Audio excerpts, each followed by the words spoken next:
Bhopal disaster. The Bhopal disaster, also referred to as the Bhopal gas tragedy, was a gas leak accident on the night of 2-3 December 1984 at the Union Carbide India Limited pesticides plant in Bhopal, Madhya Pradesh, India. It is considered among the world's worst industrial disasters. Over 500,000 people were exposed to methyl isocyanate gas. The highly toxic substance made its way into and around the small towns located near the plants. Estimates vary on the death toll. The official immediate death toll was 2,259.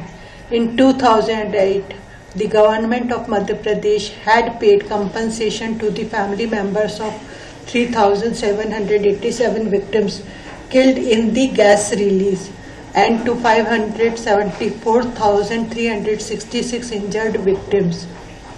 A government affidavit in 2006 stated that the leak caused 558,125 injuries, including 38,478 temporary partial injuries and approximately 3,900 severely and permanently disabling injuries. Others estimate that 8,000 died within 2 weeks and another 8,000 or more have since died from gas-related diseases.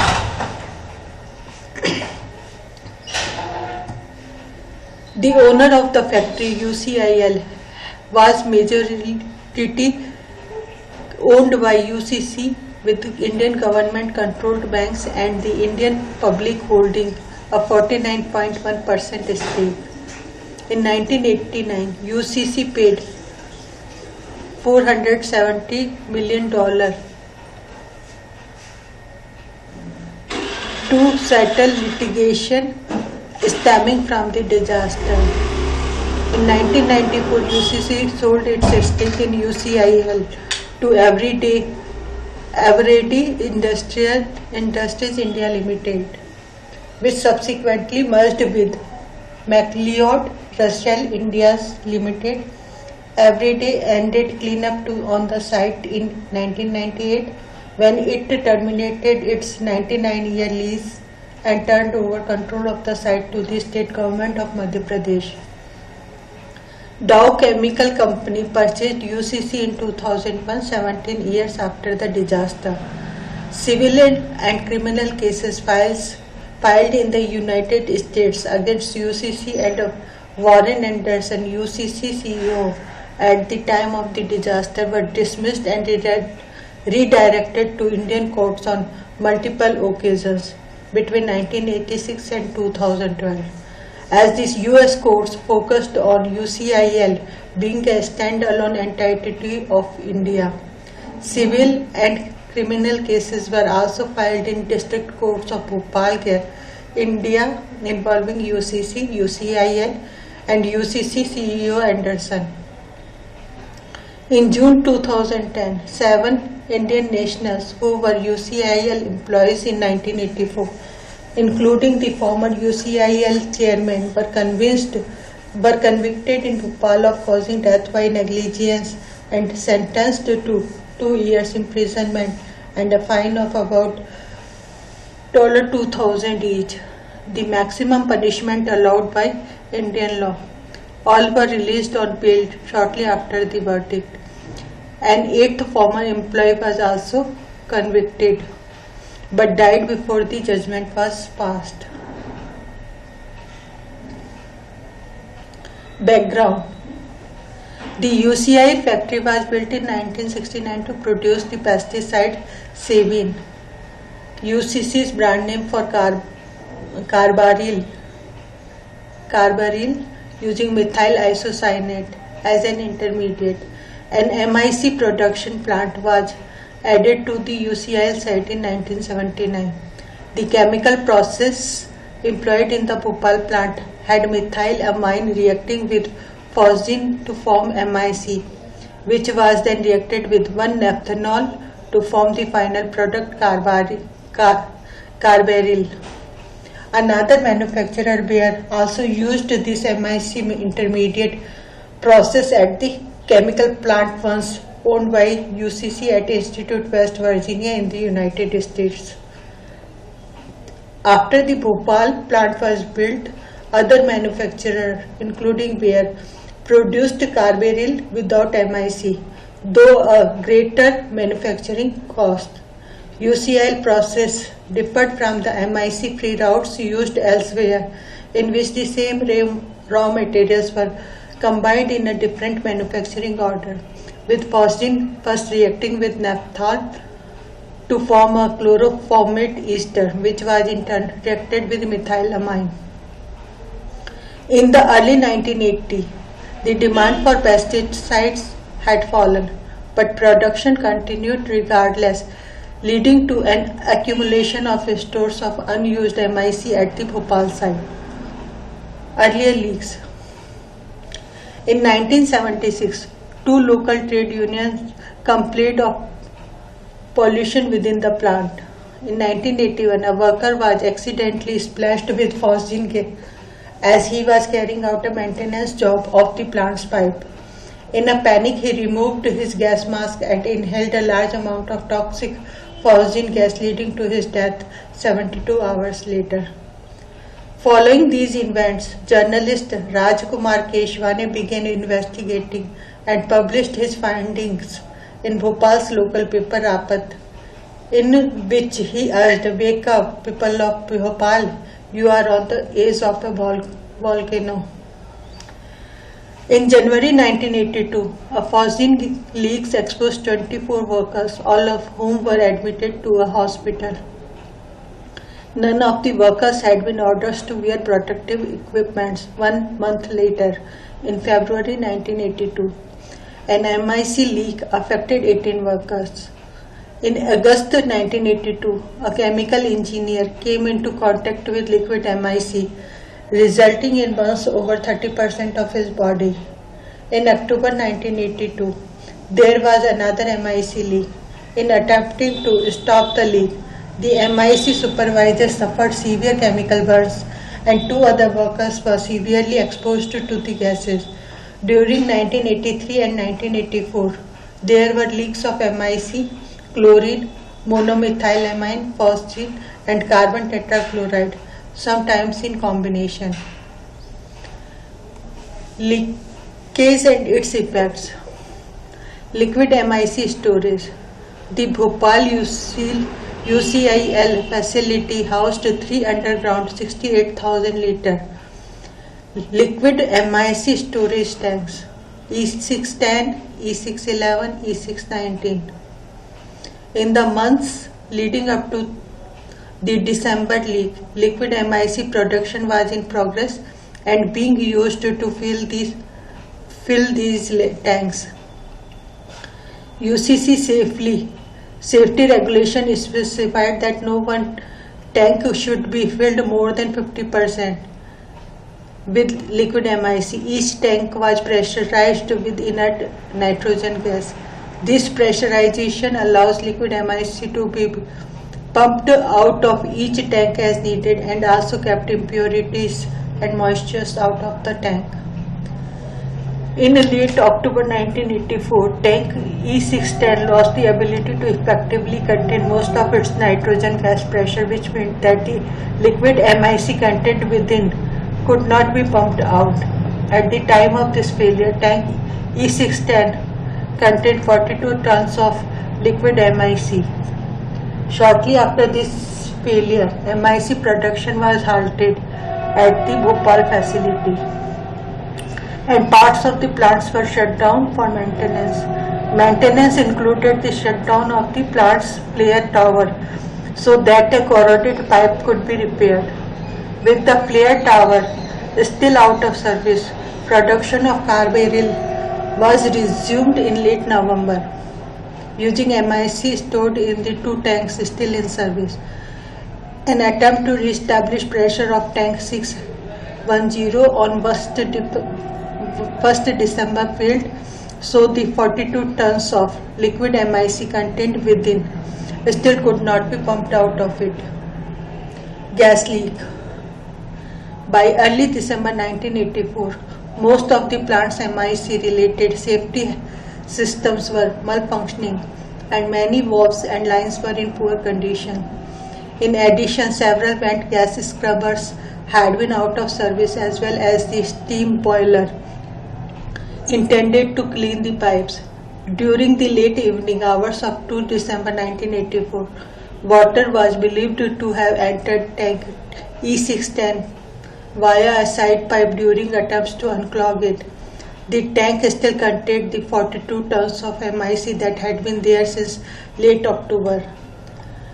The introduction of water into the tank resulted in a runaway exothermic reaction, which was accelerated by contamination, high ambient temperatures, and various other factors, such as the presence of iron from corroding non-stainless steel pipelines. The pressure in tank 610, although initially nominal at 2 psi at 10:30 pm, it had reached 10 psi by 11 pm. Two different senior refinery employees assumed the reading was instrumentation malfunction. By 11:30 pm, workers in the MIC area were feeling the effects of minor exposure to MIC gas and began to look for a leak. One was found by 11:45 pm and reported to the MIC supervisor on duty at the time. The decision was made to address the problem after a 12:15 am tea break, and in the meantime, employees were instructed to continue looking for leaks. The problem was discussed by MIC area employees during the break. In the 5 minutes of the tea break ended at 12:40 am, the reaction in tank E610 reached a critical state at an alarming speed. Temperature in the tank were off the scale, maxed out beyond 25 degrees Celsius, and the pressure in the tank was indicated at 40 psi. One employee witnessed the concrete slab above tank 610 at the emergency relief valve burst open, and pressure in the tank continued to increase to 55 psi. This despite the fact that atmospheric venting of toxic MIC gas had already begun. Direct atmospheric venting should have been prevented or at least partially mitigated by at least 3 safety devices which were malfunctioning, not in use, insufficiently sized, or otherwise rendered inoperable. A refrigeration system meant to cool tanks containing liquid MIC shut down in January 1982 and whose freon had been removed in June 1984. Since the MIC storage system assumed refrigeration, its high temperature alarm set to sound at 11 degrees Celsius had long since been disconnected, and tank storage temperature reached between 15 degrees Celsius and 40 degrees Celsius.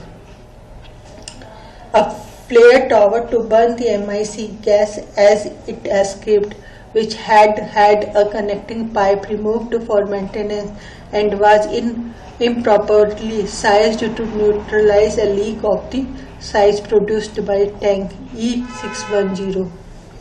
A vent gas scrubber, which had been deactivated at the time and was in standby mode, and similarly had insufficient caustic soda and power to safely stop a leak of the magnitude produced.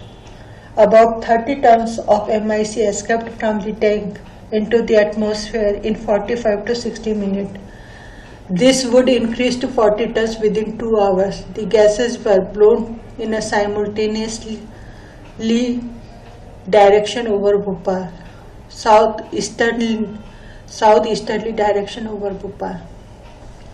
A UCL employee triggered the plant's alarm system at 12:15 am. As the concentration of gas in and around the plant became difficult to tolerate. Activation of the system triggered 2 siren alarms, one that sounded inside the UCIL plant itself and a second directed to the exterior. which would alert the public and the city of Bhopal. The two siren systems had been decoupled from one another in 1982 so that it was possible to leave the factory warning siren as on while turning off the public one. And this is exactly what was done. The public siren briefly sounded at 12:50 a.m. and was quickly turned off as per company procedure meant to avoid alarming the public around the factory over tiny leaks. Workers meanwhile evacuated the UCIL plant travelling upwind. Bhopal's superintendent of police was informed by telephone by a town inspector that residents of the neighborhood of Kola, about 2 km from the plant, were fleeing a gas leak at approximately 1 a.m. Cells of the UCIL plant by police between 1:25 and 2:10 a.m. gave assurances twice that everything is okay, and on the last attempt made, we don't know what has happened, sir.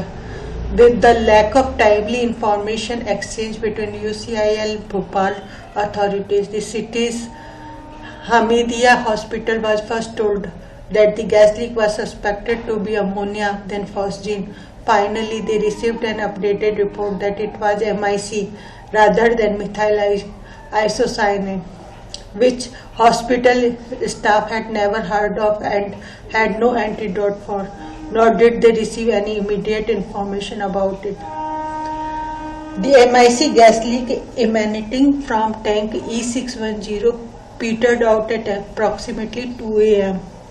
15 minutes later, the plant's public siren was sounded for an extended period of time, after first having been quickly silenced an hour and a half earlier. Some minutes after the public siren sounded, a UCIL employee walked to a police control room to both inform them of the leak, their first acknowledgement that one had occurred at all and that the leak had been plugged. Most city residents who were exposed to the MIC gas were first made aware of the leak by exposure of the gas itself or by opening their doors to the investigation commotion, rather than having been instructed to shelter in place or to evacuate before the arrival of the gas in the first place. Actual effects.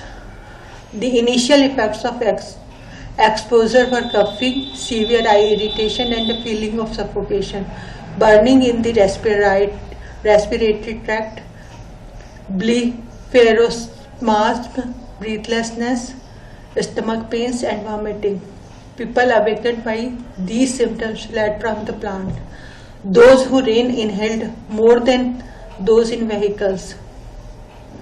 Owing to their height, children and their residents of shorter stature inhaled higher concentration, as methyl isocyanate gas is approximately twice as dense as air and therefore in an open environment has a tendency to fall towards the ground. Thousands of people had died by the following morning. Primary cause of deaths were choking, reflexogenic, circulatory collapse and pulmonary edema. Finding during autopsies revealed changes not only in the lungs but also cerebral edema, tubular necrosis of the kidneys, fatty degeneration of the liver and necrotizing arthritis. The stillbirth rate increased by up to 300% and the neonatal mortality rate by around 200%. The individuals who did not die were exposed to cancers, blindness, loss of livelihood and financial strain. Gas cloud composition. Apart from MIC based on laboratory simulation conditions, the gas cloud most likely also contained chloroform, dichloromethane, hydrogen chloride, methylamine, dimethylamine, trimethylamine and carbon dioxide that was either present in the tank or was produced in the storage tank when MIC, chloroform and water reacted. The gas cloud, composed mainly of materials denser than air, stayed close to the ground and spread in a southeasterly direction, affecting the nearby communities. The chemical reaction may have produced a liquid or solid aerosol. Laboratory investigation by CSIR and UCC scientists failed to demonstrate the presence of hydrogen cyanide. Immediate aftermath. In the immediate aftermath, the plant was closed to outsiders by the Indian government, which subsequently failed to make data public, contributing to the confusion. The initial investigation was conducted entirely by the Council of Scientific and Industrial Research and the Central Bureau of Investigation. The UCC chairman and the CEO, Warren Anderson, together with the technician team, immediately travelled to India. Upon arrival, Anderson was placed under house arrest and urged by the Indian government to leave the country within 24 hours. Union Carbide organized a team of international medical experts as well as supplies and equipment to work with the local Bhopal medical community, and the UCC technical team began assessing the cause of the gas leak. The healthcare system immediately became overloaded. In the severely affected areas, nearly 70% were underqualified doctors. Medical staff were unprepared for the thousands of casualties. Doctors and hospitals were not aware of proper treatment methods for MIC gas inhalation. There were mass funerals and cremation. Photographer Pablo Bartholomew, on commission with press agency RAFO, took an iconic color photograph of a burial on 4th December, Bhopal gas disaster girl. Another photographer present, Raghu Rai, took a black and white photo. The photographers did not ask for the identity of the father or child as she was buried, and no relatives has since confirmed it. As such, the identity of the girls remains unknown. Both photos became symbolic of the suffering of victims of the Bhopal disaster. Bartholomew went on to win the 1984 World Press Photo of the Year. Within a few days, trees in the vicinity became barren and bloated animal carcasses had to be disposed of. 170,000 people were treated at hospitals and temporary dispensaries, and 2,000 buffalo, goats and other animals were collected and buried. Supplies, including food, became scarce owing to suppliers' safety fears. Fishing was prohibited, causing further supply shortages. Lacking any safe alternatives, on 16 December, tanks 611 and 619 were emptied of the remaining MIC by reactivating the plant and continuing the manufacture of pesticide despite safety precautions such as having water-carrying helicopters continually overflying the plant. This led to a second mass evacuation from Bhopal. The Government of India passed the Bhopal Gas Leak Disaster Act that gave the government rights to represent all victims, whether or not in India. Complaints of lack of information or misinformation were widespread. An Indian government spokesman said, "Carbide is more interested in getting information from us than in helping our relief work." Formal statements were issued that air, water, vegetation and food stuff were safe, but warned not to consume fish. The number of children exposed to the gases was at least 200,000. Within weeks, the state government established a number of hospitals, clinics and mobile units in the gas-affected area of to treat the victims. S. Ravi Rajan, Professor Environmental Studies, UC Santa Cruz, outlines the financially driven undertones of the company's actions. UCC had participated in decades of previous instances of environmental negligence in every part of the world, directing its responsibility to its shareholders. and numerous dealings with local and international political and economic powers. The company's response to the Bhopal accident was what Rajan describes as a campaign of erasure, meaning the transfer of liability and responsibility of the cost of the gas leak, the event itself and the aftermath.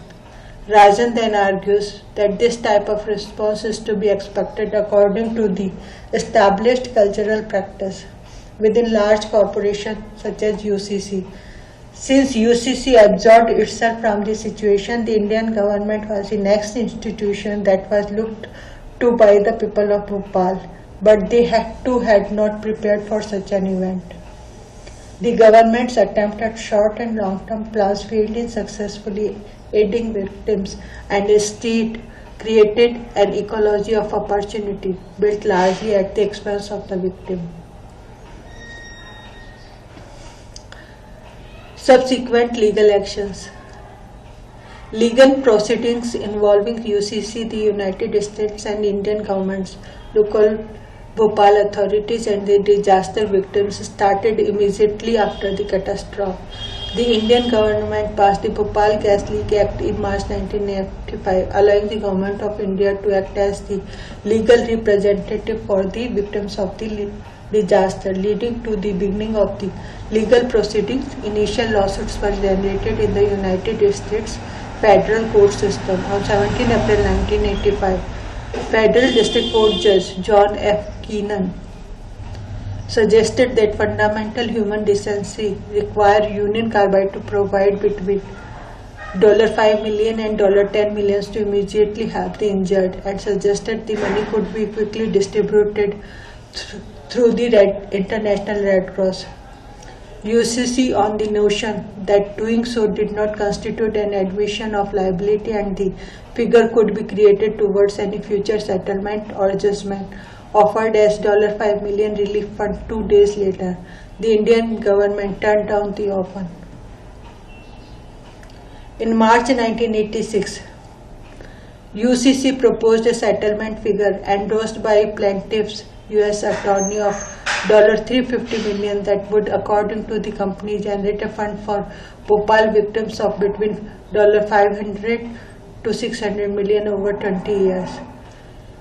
In May, litigation was transferred from the United States to Indian court by a U.S. District Court ruling. Following an appeal of this decision, the U.S. Court of Appeals affirmed the transfer, judging in January 1987 the UCL was a separate entity, owned, managed and operated exclusively by Indian citizens in India. The Government of India refused the offer from Union Carbide and claimed $3.3 billion. The Indian Supreme Court told both sides to come to an agreement and starts with the clean slate in November 1988. Eventually, in an out of court settlement reached in February 1989, Union Carbide agreed to pay $470 million for damage caused in the Bhopal disaster. The amount was immediately paid. Throughout 1990, the Indian Supreme Court heard appeals against the settlement. In October 1991, the Supreme Court upheld the original $470 million, dismissing any other outstanding petition that challenged the original decision. The court ordered the Indian government to purchase out of settlement fund a group medical insurance policy to cover 100,000 persons who may later develop symptoms and cover any shortfall in the settlement fund. It also requested UCC and its subsidiary UCIL voluntarily fund a hospital in Bhopal as an estimated $17 million to specifically treat victims of the Bhopal disaster. The company agreed to this.